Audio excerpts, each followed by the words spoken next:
Bismillahirrahmanirrahim. Assalamualaikum warahmatullahi wabarakatuh. Kami dari kelompok 2 yang beranggotakan Rumaisah, Uswatun Hasanah, Badru Makos, Cahyo Dwi, dan Maulana Malik ingin menayangkan video penjelasan dari makalah kami dengan tema jenis akad dan aplikasi akad pada produk penyaluran dana. Oke, yang pertama sebelumnya,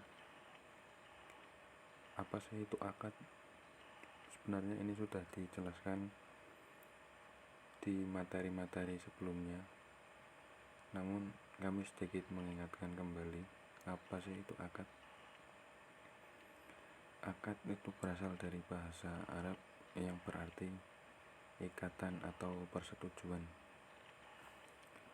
Sedangkan akad sendiri menurut istilah dapat dikatakan transaksi atau kesepakatan antara seseorang dengan orang lain untuk melaksanakan suatu perbuatan.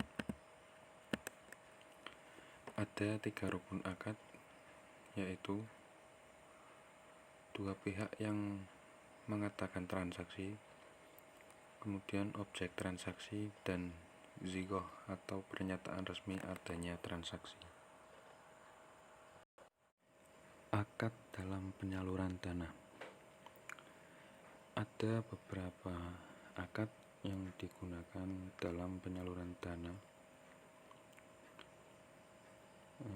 seperti akad murabahah, akad ijarah, akad istinhak, akad mudharabah, dan musyarakah.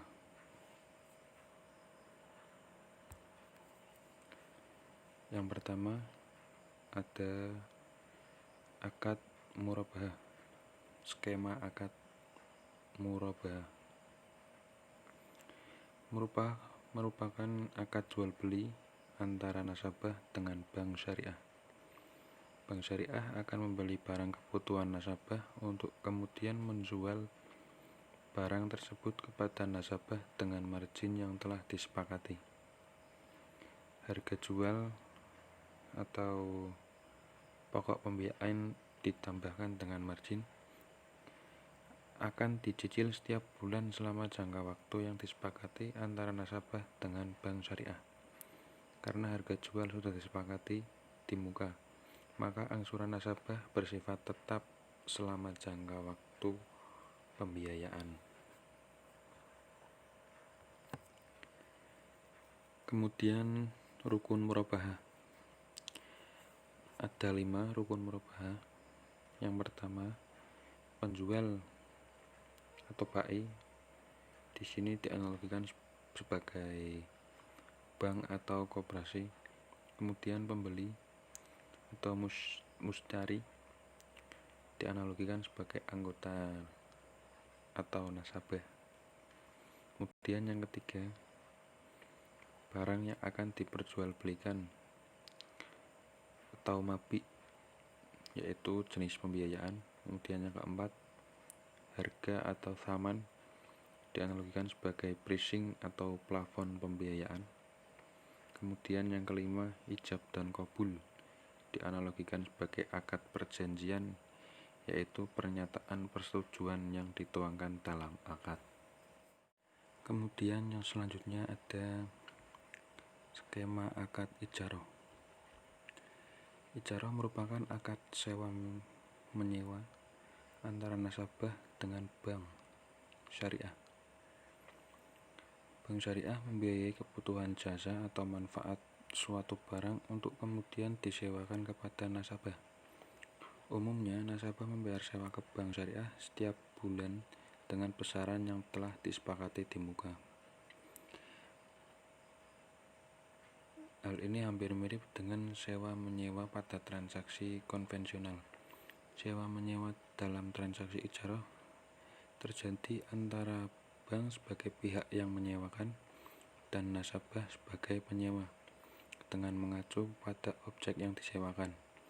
Namun demikian, Dalam transaksi ijarah, sewa-menyewa tersebut dapat digunakan sebagai mekanisme pembiayaan dengan skema syariah.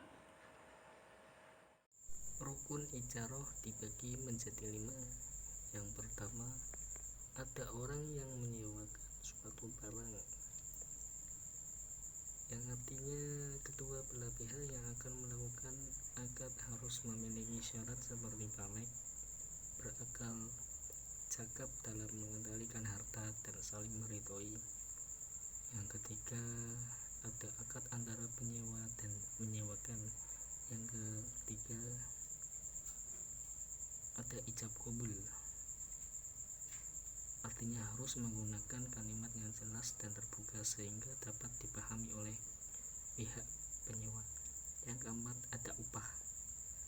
Besarnya upah harus dikeluarkan dan diketahui oleh kedua belah pihak. Yang kelima, ada manfaat baik antara pihak yang menyewakan dan pihak penyewa.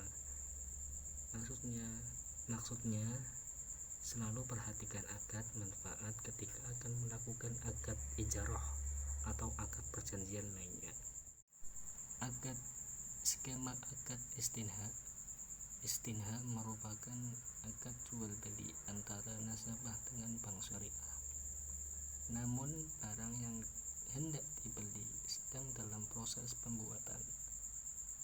Bank syariah membiayai pembuatan barang tersebut dan mendapatkan pembayaran dari nasabah sebesar pembiayaan barang ditambah dengan margin keuntungan. Pembayaran angsuran pokok dan margin kepada bank syariah tidak sekaligus pada akhir periode, melainkan dicicil dengan kesepakatan. Umumnya bank syariah memanfaatkan skema ini untuk pembiayaan konstruksi. Skema akad mudharabah. Mudharabah merupakan suatu akad di mana pemilik modal atau investor atau yang dikenal dengan istilah sohibul mal atau rab al-mal memberikan sejumlah modal kepada pengelola atau yang dikenal juga dengan istilah mudharib, yang berarti mudharabah ini merupakan akad antara kedua pihak. Salah satu pihak memberikan modal dan yang lainnya mengetahui modal tersebut. Rukun mudharabah. Rukun mudharabah dibagi menjadi 3, yaitu pihak-pihak yang berakad, yaitu pemilik dana atau sahibul mal dan pengelola dana mudharib. Yang kedua, objek akad, yaitu modal kegiatan usaha dan proporsi bagi hasil atau nisbah. Yang ketiga, sihhat atau persetujuan, yaitu ijab dan qabul. Jenis-jenis akad mudharabah. Mudharabah yang pertama, mudharabah muqayyadah, merupakan bentuk mudharabah dengan kondisi pengelola mudharib. Digunakan pembatasan oleh pihak dana sahibul mal dalam hal tempat, cara, atau objek investasi atau bentuk kegiatan usaha. Yang kedua, mudharabah mutlaqah, merupakan bentuk mudharabah dengan kondisi pengelola mudharib diberikan kewenangan yang sangat luas untuk mengelola dana tanpa adanya pembatasan oleh pihak dana dalam hal tempat, cara maupun objek investasi atau bentuk kegiatan usaha. Yang ketiga, mudharabah mustarakah, merupakan bentuk mudharabah dengan kondisi pengelola dana menyertakan dana atau modalnya ke dalam kerjasama usaha di tengah perjalanan usaha. Skema akad musyarakah. Musyarakah merupakan bentuk pembiayaan dengan skema bagi hasil atau sirkah, di mana bank menempatkan dana sebagai modal untuk usaha nasabah, dan selanjutnya bank dan nasabah akan melakukan bagi hasil atau usaha sesuai nisbah yang disepakati pada jangka waktu tertentu. Fasilitas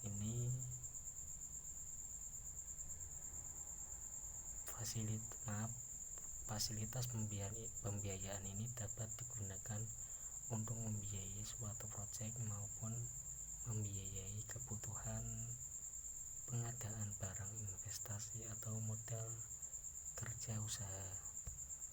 Sekian presentasi dari kelompok kami, kurang lebihnya mohon maaf.